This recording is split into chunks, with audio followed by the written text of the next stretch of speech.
Sama-sama kita akan berdoa, minta Tuhan siapkan hati kita sebelum kita membaca dan merenungkan firman-Nya.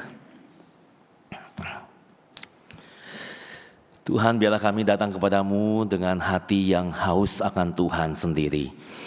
Tuhan, mungkin seringkali bahkan jiwa kami tidak selalu menyadarinya. Kami hidup secara rutin seperti biasa. Kami mungkin banyak menghadapi pergumulan-pergumulan hidup dalam dunia ini. Mungkin kami datang sebagian dengan hati yang penuh dengan keluh kesah, penuh dengan kepahitan, penuh dengan kebingungan. Dan mungkin kami hampir jarang memikirkan tentang apa yang Tuhan kehendaki dalam hidup ini. Padahal Tuhan, kami tahu bahwa kami sebetulnya tidak dapat hidup tanpa firman Tuhan. Firman Tuhanlah yang menjadikan langit, bumi serta segala isinya. Lewat firman Tuhanlah manusia diciptakan dan kami ada. Dan lewat firman itulah yang menjadi manusia itu kami diselamatkan. Tapi Tuhan, seringkali kami jalan tanpa betul-betul peduli akan firman Tuhan. Kami mohon hari ini Tuhan, pada pagi ini kiranya Tuhan tolong supaya hati kami juga dibuka sekali lagi, untuk kami boleh menyambut firman Tuhan dengan antusias, dengan hati yang rindu untuk mendengarkan suara Tuhan. Dan kami juga boleh dipersiapkan untuk menjalani, mempraktekkan firman Tuhan dalam hidup kami. Karena sungguh Tuhan, firman-Mu lah pelita bagi jalan kami, terang bagi hidup kami. Terima kasih Tuhan, berkati waktu ke depan ini. Dalam nama Tuhan Yesus kami berdoa. Amin. Shalom Bapak Ibu jemaat sekalian, kasih Tuhan. Shalom, hari ini kita akan membaca satu bagian firman Tuhan dengan tema dipersatukan dalam Kristus. Dan saya akan mengundang kita membaca dari kitab Efesus pasalnya yang kedua, ayatnya yang ke-11 sampai dengan ayat yang ke-18. Sudah ditampilkan di layar atau sudah mau baca sendiri bisa ya. Dan kita akan, saya mengundang kita membaca bagian ini secara silih berganti ya. Saya bacakan ayat 11, Bapak Ibu saudara sekalian baca ayat 12. Demikian seterusnya sampai ayat 18. Ya, demikian firman Tuhan.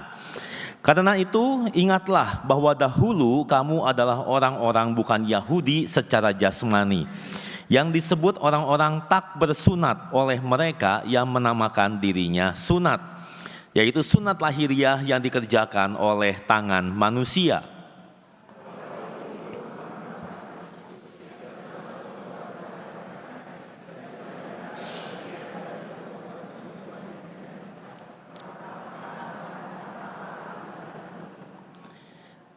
Tetapi sekarang di dalam Kristus Yesus, kamu yang dahulu jauh sudah menjadi dekat oleh darah Kristus.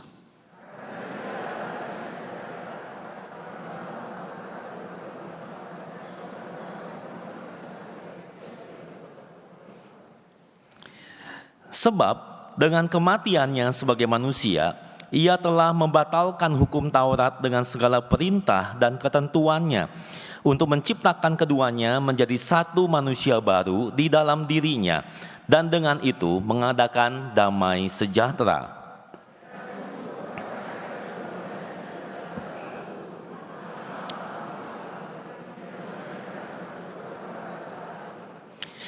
Ia datang dan memberitakan damai sejahtera kepada kamu yang jauh, dan damai sejahtera kepada mereka yang dekat.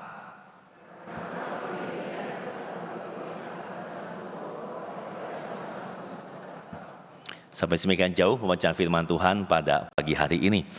So, tema kita hari ini ya saudara jelas adalah dipersatukan dalam Kristus. Nah, saya tidak tahu apa yang saudara pikirkan ya waktu mendengarkan tema ini. Tetapi saya rasa ini adalah tema yang cukup penting ya dan relevan saat ini. Saudara, kenapa penting? Karena dunia kita saat ini merasakan satu hawa permusuhan yang cukup kuat. Ya, dengan adanya perang di dalam dunia kita antara beberapa negara. Sudah beberapa tahun perang antara Rusia dan Ukraina ya, itu masih belum berakhir.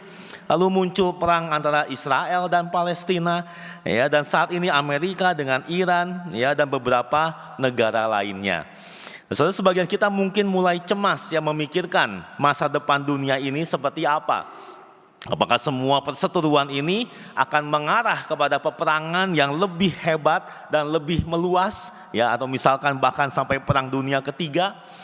Nah, sebagian dari kita mungkin juga merasa bahwa permusuhan ini ya bukan hanya ditemukan jauh di luar sana, tetapi juga dekat dengan kita. Mungkin hawa permusuhan kita alami di tempat kita kerja, atau bahkan di dalam keluarga kita sendiri. Nah, saudara, pertanyaannya adalah kemudian bagaimana ya tadi yang kita baca hari ini, Kristus itu bisa membawa damai. Bagaimana Kristus bisa mempersatukan pihak-pihak yang bermusuhan. Maka mari kita sama-sama mempelajari tulisan Rasul Paulus yang tadi kita baca. Nah, saudara, di ayat 14 itu ada satu simbol yang Paulus pakai untuk perseteruan, yaitu tembok pemisah. Nah, saudara, tembok ini mengacu kepada tembok pembatas ya di dalam bait Allah di Yerusalem pada masa itu. Saudara, bait Allah pada waktu itu terdiri dari beberapa pelataran. Pelataran yang paling luar diperuntukkan bagi orang-orang non-Yahudi. Pelataran berikutnya yang lebih dalam itu dipersilakan bagi para wanita. Masuk lagi yang lebih dalam baru untuk laki-laki Israel. Ya, berikutnya lagi hanya para imam yang boleh masuk. Dan bagian yang paling dalam dari bait Allah adalah ruang Maha Kudus dan hanya imam besar yang boleh masuk. Maka waktu itu orang-orang non-Yahudi hanya boleh menginjakkan kaki di pelataran paling luar. Ya, dan pelataran antara paling luar dengan yang dalamnya itu ada tembok pembatas. Itu terbuat dari batu. Dan di tembok pembatas itu ada tulisan. Ya, tulisannya itu berisi larangan bagi orang-orang non-Yahudi untuk bisa masuk lebih dalam. Dan di situ ditulis kalau sampai ada orang non-Yahudi masuk lebih dalam, ancamannya adalah hukuman mati. Begitu ya. Jadi saudara, ada dua pihak yang dipisahkan oleh tembok ini, yaitu bangsa Yahudi dan semua bangsa non-Yahudi. Nah, soal pertanyaannya adalah kenapa dua pihak ini bisa kemudian menjadi bermusuhan? So, oleh karena bangsa Yahudi merasa diri mereka adalah bangsa spesial. Ya, mereka adalah umat pilihan Allah satu-satunya. Ya, dari semua bangsa di dunia ini merekalah yang dipilih menjadi kesayangan Allah. Dan mereka satu-satunya yang menerima hukum Taurat, hukum dari Tuhan. Nah, kalau demikian, kalau Israel itu spesial, bagaimana dengan semua bangsa lain yang bukan Yahudi? Sudah kita bisa melihat status mereka di bagian awal perikop ya, yang tadi kita baca itu di ayat yang ke-11 sampai ayat yang ke-12. Nah, itu bagian-bagian yang saya tebalkan. Soalnya disebutkan bahwa mereka ini adalah orang-orang yang tidak bersunat. Nah, sunat ini adalah satu tanda fisik yang menunjuk kepada realita rohani yang dijanjikan hanya kepada bangsa Yahudi. Ya, jadi sunat menunjukkan sebuah janji yang didapatkan oleh bangsa Yahudi tidak didapatkan oleh bangsa lain.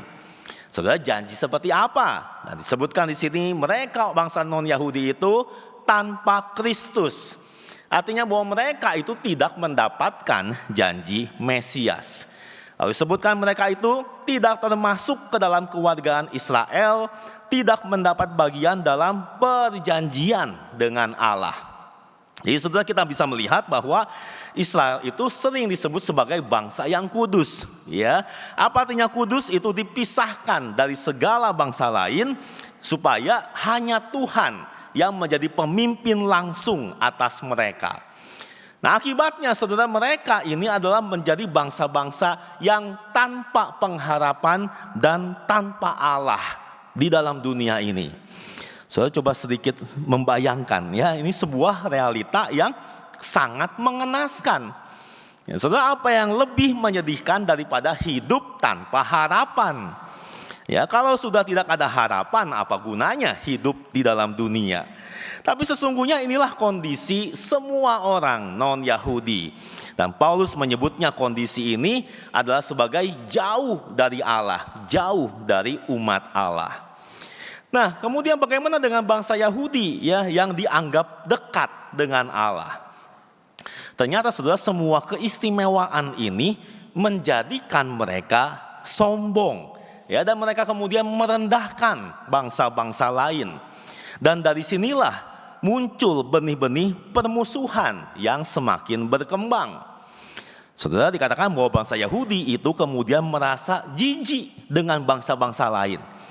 Ya, saudara, mereka berkata bahwa Tuhan itu cuma sayang dengan bangsa Yahudi, ya, dari semua ciptaannya. Sementara bangsa-bangsa lain itu diciptakan untuk apa? Tujuannya menjadi bahan bakar neraka. Jadi cuma Yahudi yang disayang, yang lain itu cuma bensin untuk bahan bakar neraka. Orang Yahudi tidak diperbolehkan menolong seorang wanita non-Yahudi yang mau melahirkan. Kenapa? Karena kalau kita menolong orang non-Yahudi, berarti kita mendatangkan satu orang non-Yahudi lagi ke dalam dunia ini. Ya, kalau sampai ada seorang Yahudi kemudian kawin atau menikahi dengan pasangannya itu non-Yahudi, maka buat masyarakat langsung orang Yahudi itu akan dilangsungkan ibadah kedukaan atau perkabungan, ya, karena dianggap sudah seperti orang mati kamu menikah dengan orang non-Yahudi. Jadi saudara, bahkan menginjakkan kaki di rumah orang non-Yahudi itu dianggap sebagai kenajisan. Inilah perseteruan yang terjadi antara kedua belah pihak. Nah saudara, maka pertanyaannya, kalau perseteruan itu sudah sedemikian dalam dan sedemikian tajam, saudara, apakah masih mungkin untuk bisa direkonsiliasi? Apa solusinya? Disinilah kemudian Paulus menawarkan sebuah solusi. Di bagian kedua dari perikop ini, Paulus memaparkan apa yang dilakukan oleh Yesus Kristus untuk mengakhiri perseteruan ini. Nah, saudara, di ayat 14 tadi dikatakan, karena dialah damai sejahtera kita yang telah mempersatukan kedua pihak dan merobohkan tembok pemisah, yaitu perseteruan. Jadi saudara, Paulus ingin menekankan di sini bahwa melalui darah Kristus, orang-orang non-Yahudi yang dahulu jauh itu sudah menjadi dekat. Dan di dalam Kristus, tembok pemisah itu sudah dirobohkan. Nah, saudara, pertanyaannya bagaimana caranya? Kok bisa tembok itu dirobohkan? Dilanjutkan dengan sebab dengan kematiannya sebagai manusia, ia telah membatalkan hukum Taurat dengan segala perintah dan ketentuannya. Di seluruh bangsa Yahudi meyakini bahwa untuk bisa berkenan kepada Tuhan, maka mereka harus berpegang kepada semua hukum Taurat. Ya, dan ingat, hanya mereka yang punya hukum Taurat. Dan tidak boleh ada satupun perintah Tuhan yang diabaikan. Maka hukum Taurat itu kemudian dirincikan ke dalam begitu banyak hukum yang kecil-kecil, ya, khususnya oleh orang Farisi, itu dijabarkan di dalam hukum yang kecil-kecil. Tetapi semua hukum itu sebetulnya Alkitab menyaksikan adalah bayang-bayang yang menunjuk kepada pengorbanan Kristus di atas kayu salib. Sehingga sesudah kematian dan kebangkitan Kristus, maka semua hukum Taurat itu tidak lagi dibutuhkan. Ya, yang perlu manusia berdosa lakukan sekarang adalah menerima pengampunan Tuhan melalui iman kepada Yesus Kristus. Nah, sekarang orang-orang non-Yahudi bisa diselamatkan, ya, asal mereka percaya kepada Kristus. Maka dikatakan membatalkan semua hukum Taurat, ya. Dan bahkan demikian juga dengan orang-orang Yahudi. Karena hukum Taurat itu sudah dibatalkan, maka mereka pun membutuhkan salib Kristus untuk bisa diterima oleh Allah. Nah, saudara, inilah yang menjadi maksud Paulus. Hukum-hukum Allah yang bangsa Yahudi terima hanya menunjukkan bahwa mereka tidak mungkin bisa mentaatinya, sehingga mereka pun harus datang kepada Kristus. Maka bangsa non-Yahudi, solusinya keselamatan adalah dalam Kristus. Bangsa Yahudi pun juga sama. sekarang adalah solusinya hanya di dalam Kristus. Oleh karena itu, kedua pihak yang tadinya bermusuhan sekarang dicipta menjadi satu manusia yang baru.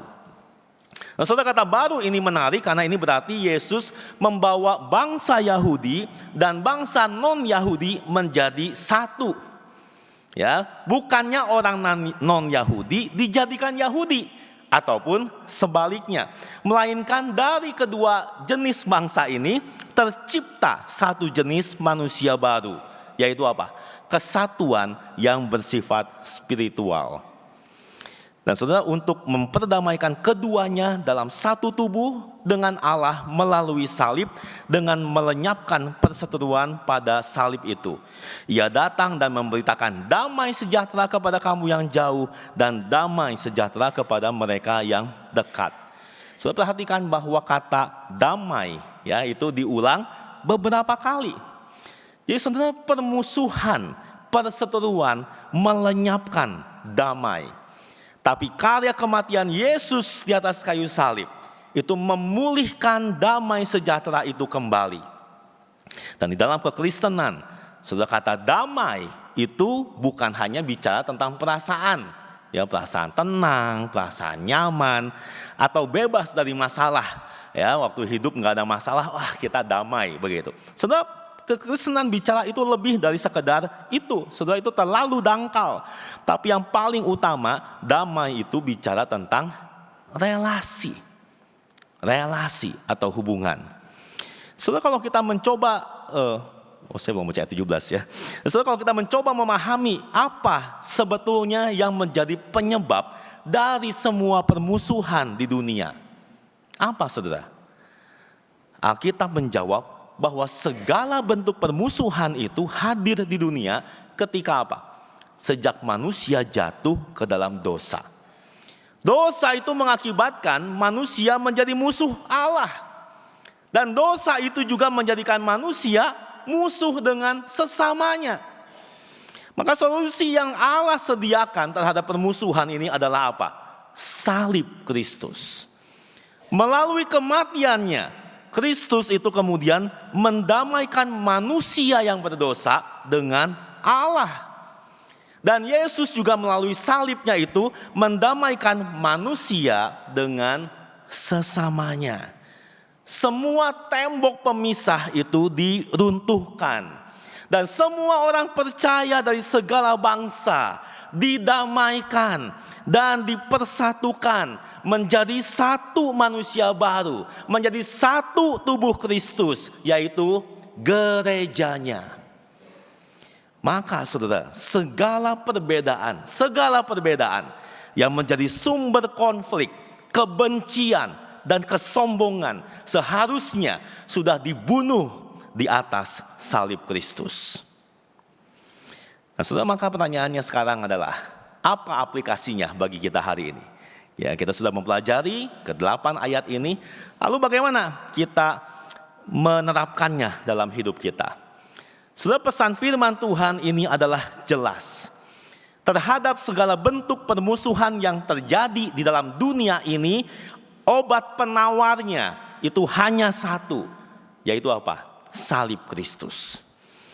Dan saudara, kalau memang obatnya hanya satu, maka apa yang bisa kita lakukan? Yang pertama, saudara, oleh karena salib Kristus adalah solusi terhadap permusuhan, marilah kita terus memberitakan salib Kristus kepada orang-orang yang belum pernah mendengarnya.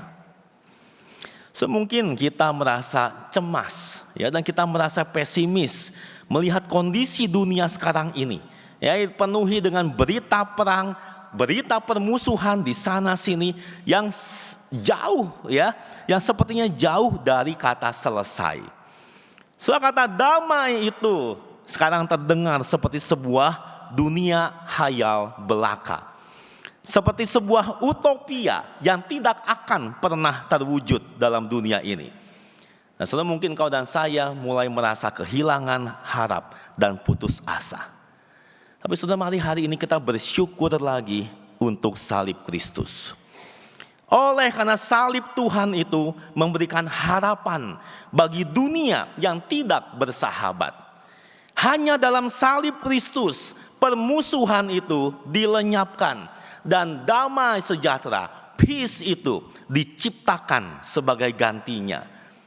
Maka saudara, sekarang engkau dan saya dipanggil untuk memberitakan salib Kristus ini kepada orang-orang di sekitar kita. Sekitarlah sekarang agen-agen damai sejahtera dari Allah. Semoga kita mentaati panggilannya ini. Mari kita berdoa bagi para pemerintah bangsa. Sekiranya saudara mereka berjumpa dengan orang-orang Kristen yang menghidupi dan menyaksikan damai dan kesatuan di dalam salib Kristus. Sehingga dunia melihat bahwa adalah mungkin untuk hidup tanpa permusuhan dan Allah itu dimuliakan. Yang kedua saudara, apa aplikasinya bagi kita? Setelah kita dipanggil menjadi agen pembawa damai dan menyaksikan salib Kristus. Tetapi apakah dunia kemudian melihat damai dalam komunitas kita orang-orang percaya?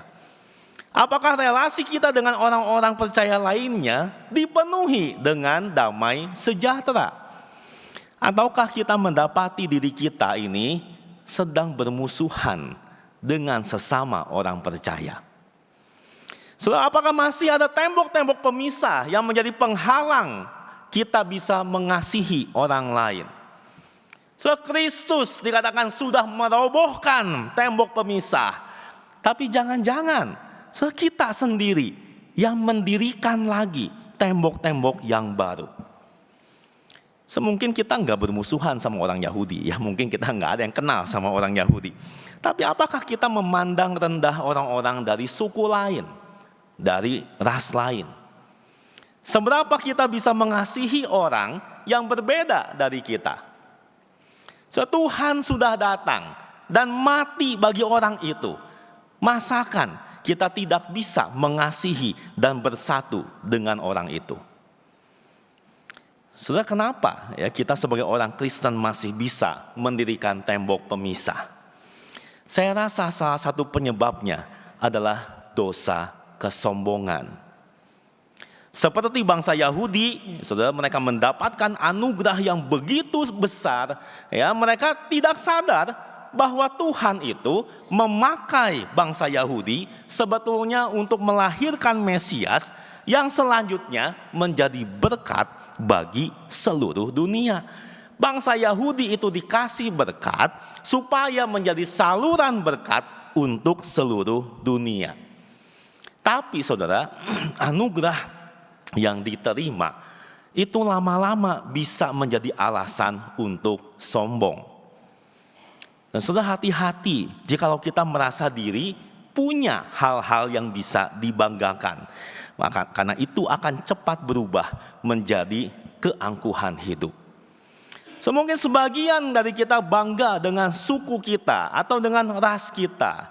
Yang lain mungkin ada yang bangga dengan kekayaannya, dengan gelar pendidikannya, dengan status sosialnya.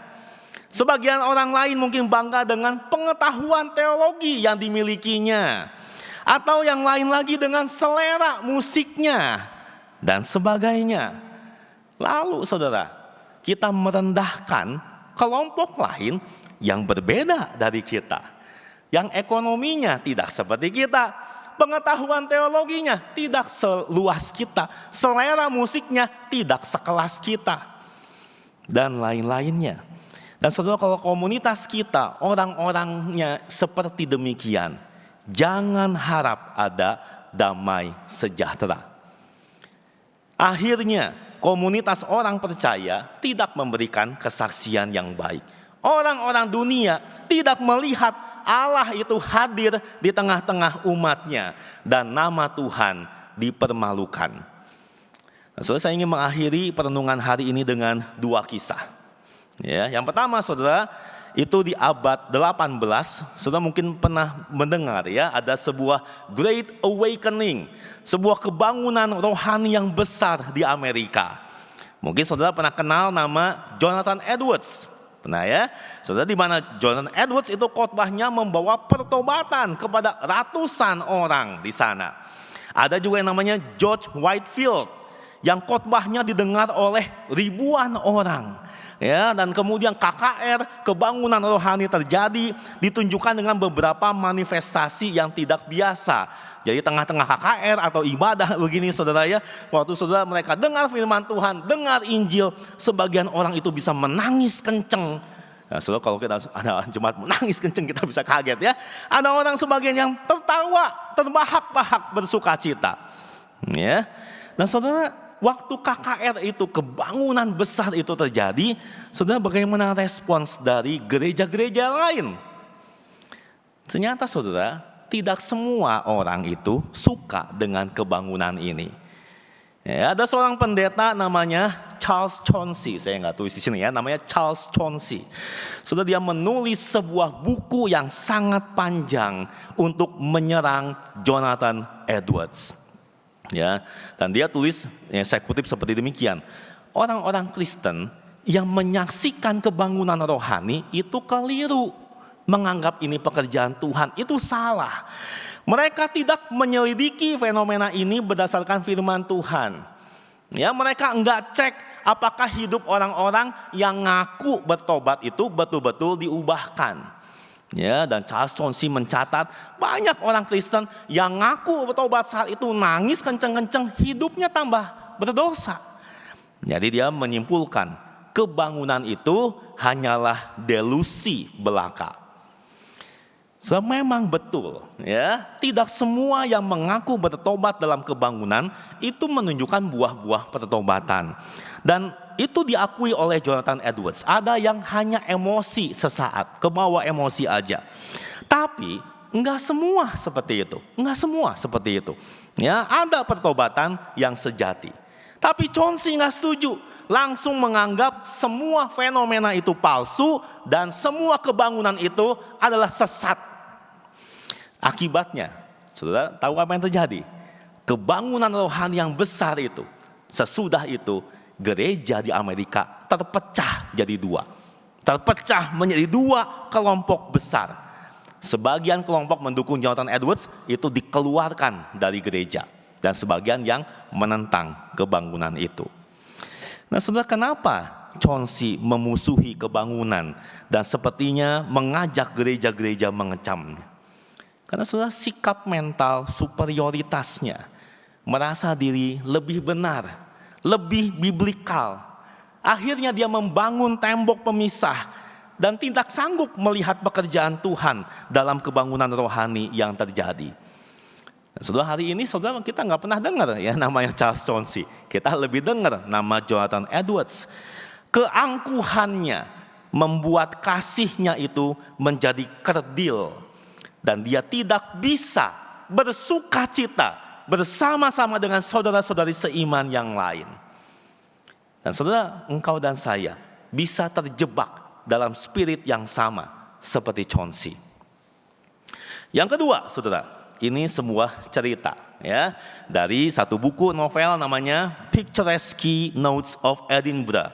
Ini ditulis oleh Robert Louis Stevenson tahun 1879.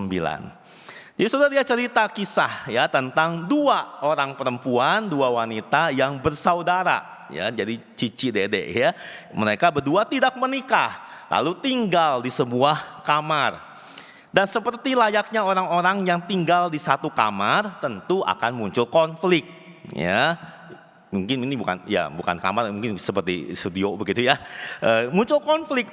Dan kedua saudari ini konfliknya apa saudara? Mereka punya pandangan teologi yang berbeda.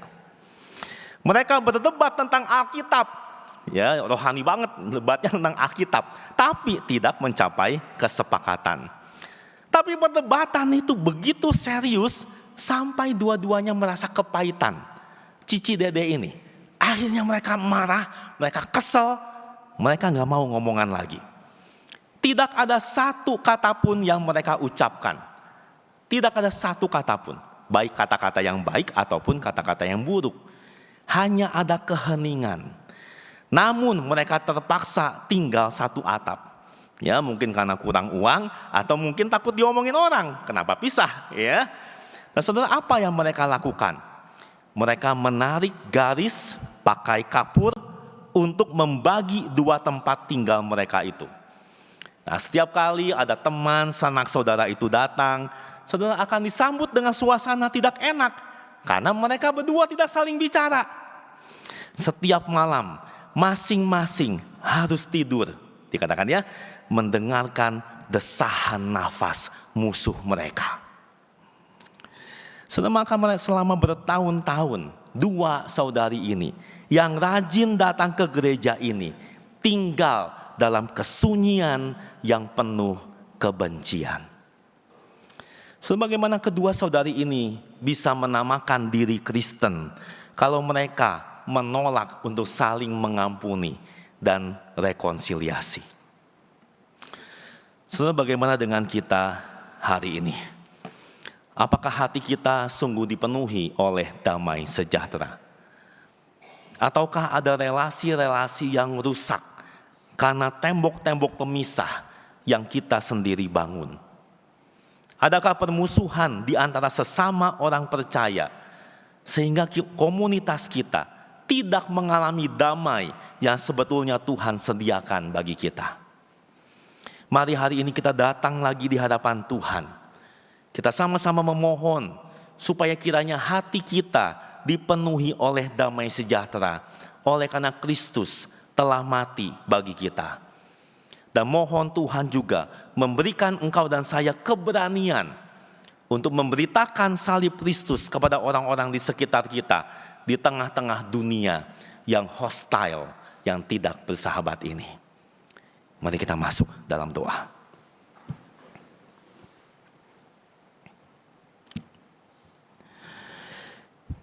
Tuhan, biarlah saat ini waktu kami membuka diri di hadapan Tuhan dan merefleksikan diri kami atas firman-Mu ini. Tuhan, Engkau boleh menyingkapkan kepada kami apakah kami menjadi orang-orang yang seperti orang Yahudi ini.